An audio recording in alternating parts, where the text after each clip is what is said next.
Warning: our YouTube channel and its videos may contain scenes, language, and content that may not be appropriate for all audiences. These videos include surveillance footage, undercover pursuit of suspects, actual police and rescue operations, and fearless confrontations. If you do not approve of the content, please do not watch our videos. If you wish to continue, we strongly advise that you proceed with caution. Viewers' discretion is advised.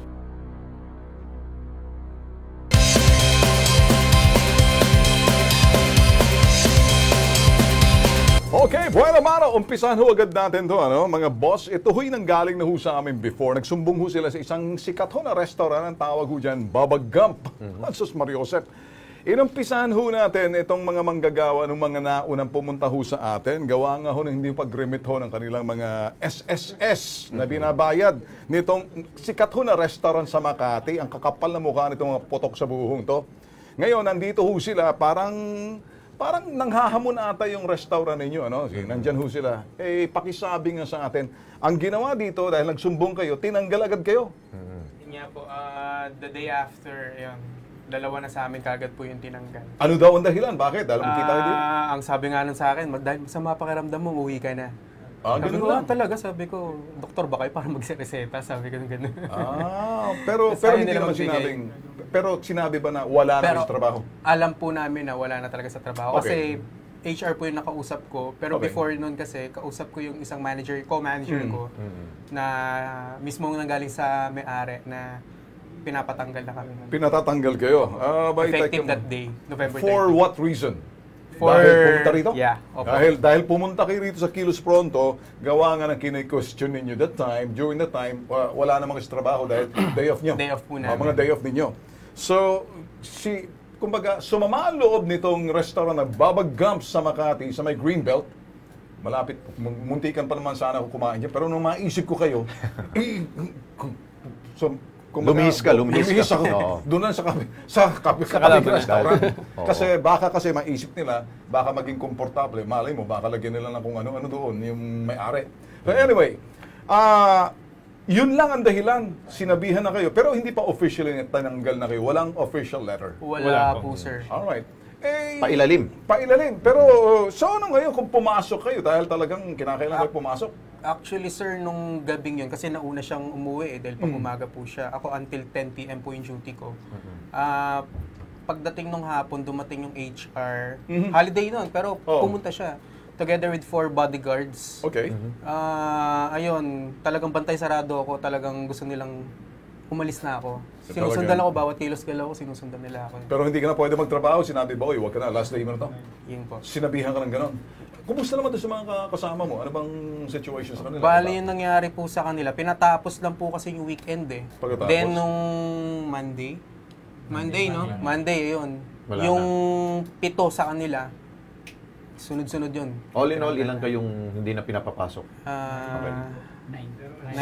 Siyam sila. 9, tapos may nadagdag pa po kanina. Alam mo mga bossing, ano, ako naaawa ko sa inyo dahil kayo nagsasabi lamang ng totoo at karapatan ninyo para tanungin na para sila isasagutin din yung inyong mga benepisyo binabayad kinakaltas sa SSS. Yes. Walang masama roon. Valid reason. Valid yun. Valid complaint pala. Oo, ngayon, kung nakikinig sa atin yung Department of Labor, kahit sino naman, bastos, ito yung mga restaurant na dapat iniiwasan. Ako kasi, kung kinakailangan, napakaswerte nyo, no? Nasa linya ng telepono natin, action natin ang reklamo, Secretary mismo ng Labor. Yun. Si Secretary Silvestre Bello III. Mabait na... Mabait to. Secretary. Action na tayo nito. Okay. Magandang gabi, Secretary Bebot Bello. Ben, magandang gabi po naman. Okay, Secretary, kasama natin si Alex Santos, Good evening, co-host. sir. Good evening, sir. Alex, Good evening. Maayong gabi. po, good evening. Secretary, tayo ho'y live sa UNTV. Kasama ho namin, Secretary, ito ho yung mga manggagawa ho ng isang sikat ho na restaurant sa Makati, Baba Gump. Sila ho'y pumunta sa aming tanggapan ng last week para ho idulog yung non-remittance ho ng kanilang employer na Baba Gump doon ho sa kanilang mga binabawas na ito ho'y Contribution. sa contribution sa SSS. Ngayon, nung sila ho'y lumapit para linawin ho rito, Ay pagbalik ho na sa trabaho, pinagsabihan na ho sila, huwag nang bumalik. Secretary, mga simpleng tao ho to. Alam ko naman ho sa inyo, dikit sa inyong puso ho pag mga ganitong klaseng mga kawawang manggagawa sa ibaba. Ano hong say natin dito? Ano hong magagawa? Alam mo, Ben, yung pagbababa ng premium sa SSS, bawas po premium ng manggagawa ng hindi mo i-subscription sa SSS. Criminal offense yan. Oo, okay. Nagandang taso. Okay. Oo, kaya meron tayong mga manggagawa dyan. Papuntahin lang dito para tumanapin ng Ayan. Okay.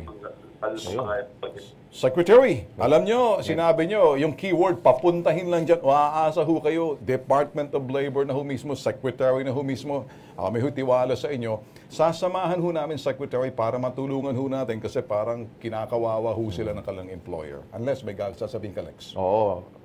Sige, Ben, ang aking suggestion sa Friday, kasi bukas at presentasyon ng Department of Labor. Okay, sige, sir. Sa yun, sa pumunta, at sa kami ng mga abogado sa kanila. Okay, sir. Sige. Okay, sir. Dahil medyo na kakaproblema na tayo sa signal, Thank kami you, sir. ho'y ngayon pa lang nagpapasalamat na Secretary sa Thank you, inyong sir. kagandahang loob, sir. Ha? Okay po. Okay. Salamat. At, Kita nyo naman, nakita nyo, no? malungkot. Biro yung Pasko, tapos tatanggalin nyo sa trabaho. okay. Alam nyo, puso talaga. makinig kayo, babaggam pa, no? Makinig kayo mga potok sa buhong, mga ewan natin kung anong meron pa kayong mga bodyguard, may hampasin ko yung mga mukha ng mga bodyguard ninyo. Subukan nyo yung bodyguard nyo sa akin. Tadyakan ko yung sa malalamunan. Ako nagsasabi, gusto nyo maging siga pala kayo, ha? May mga bodyguard kayo. Bakit? May banta sa buhay nyo. Kaya kayo nagbabodyguard, mga potok sa buho kayo sa babagam. Kasi nanggagaancho kayo ng malilit na tao. May atraso. Kasi may atraso kayo. Yun. Ako nagbabodyguard ako dahil alam ko naman sa trabaho ko, may mga putok sa buhon talagang hindi ako sasantuhin sa mga pag-i-expose ko. Ako naman nakahanda. Kayo, marami pa kayong pa-bodyguard. Mamaya, pati body, kakatusin ko na. Manda na kayo, ha? Malapit-lapit na kayo, umaayos na kayo, ha? O yung nagmamayari ng babagam. Ano kaya pumunta ka ng gym, samahan kita? Doon medyo turuan kita ng kunting Yun. Nako. Ay, Kaloloko-loko, ha? Mabutit itong mga empleyado ng Babagam, mismo ang inyong padrino ngayon, Secretary Bello. Yan. Ha? Kaya Manalig kayo. Kung nanonood kayo sa Babagam at pamunuan ng kapamilya na nagmamayari, hindi kami nagbibiro. Ngayon, kung buisit kayo sa akin, bakit ako hamunin nyo na lang? Sige, imbitahin nyo ako sa restaurant nyo. Pero hindi ko kakain, magdadala ko ng pagkain ko, titingnan ko kayo eye to eye, eyeball to eyeball. Idalhin nyo mga bodyguard nyo yan, ikikis-kis ko mga ulo sa plato ng sinasabing, anong tawag, meron na kayong, ano din? Escoba? Yung pagkain doon na may mga shrimp na may, anong tawag doon? Pizza? Gambo? Gambo. May gambo? Sarap pa naman ang gambo noon. Mamaya, kayo, naku, Tuloy, nadagdagan tuloy yung problema nitong itong employer na ito. Masisilip kayo ngayon! Oo. At naku, pag alam mo, nakikinig pa naman ang mayor at yung mayor, Nancy Binay, no? Abay, pag mga ganyang klase mga mayors, yung mga mayor sa Makati, mabait yan, ha? Kaya kung nakikinig ka man, Mayor Binay. Si Abi, ano? Abi. Ito, ipinaabot na namin sa inyo, Abi. Ginagawa nitong, naku, sus, kayo dyan sa Babacamp, ha? Mag-Ave Maria na kayo. Yun.